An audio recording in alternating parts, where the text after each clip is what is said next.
Hi Shawna, it's so amazing to see you here at AIAA ASCEND conference, and congratulations on your recent spaceflight announcement. Do you think you could tell us a little bit about how you got there, a little bit about your background? You've been doing so much cool stuff on social media and I'd love to learn more. Yeah, thank you so much, Priya, for the interview.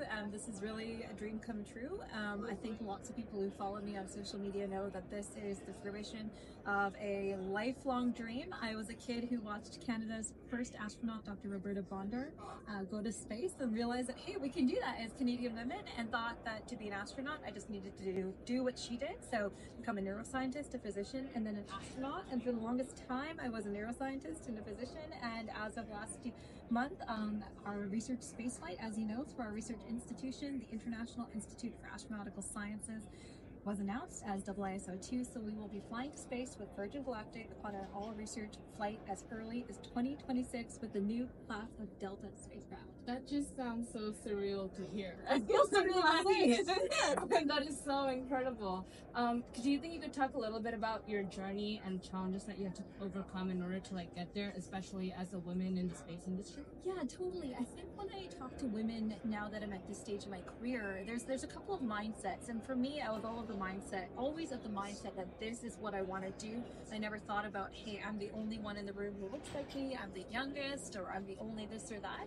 But as I've gone on through my career, the value of representation has really been emphasized to me. I've given talks to young engineers, to all manner of science and STEM groups. And after one particular talk, this young lady came to me, and she was Southeast Asian, she was an engineering student, and she said, seeing someone like you up there who looks like me makes me realize that I can do this. And that really hammered home the value of representation for me. Because whether I realized it or not, for me, seeing a Canadian woman in space was that guiding star. So it truly is important to have that representation and then lift each other up as we go. Right.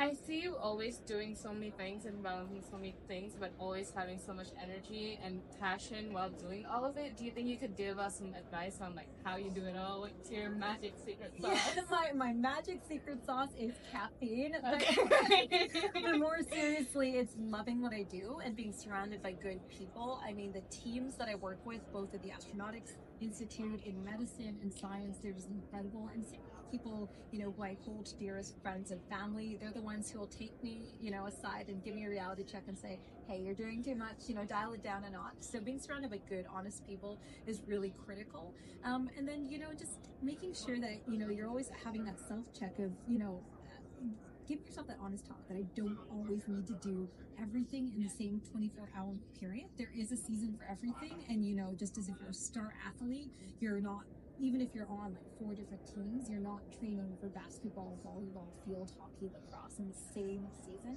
So there is a season to prioritize different aspects of your life. That's awesome. What advice as a young woman or a person in the global space industry that doesn't have access to space resources and wants to enter the space industry, what advice would you give them?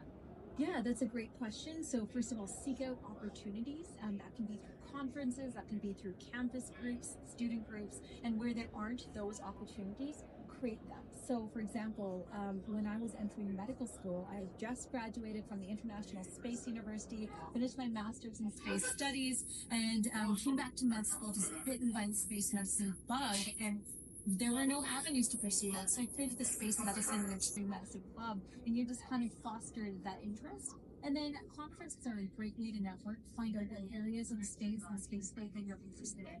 And then there are national student groups, Students for the Exploration and Development of Space is one example. Our work at the International Institute for Astronautical Sciences is a more international example of professional and operational and research development. So, seek out those paths, ask questions, and then seek like-minded people.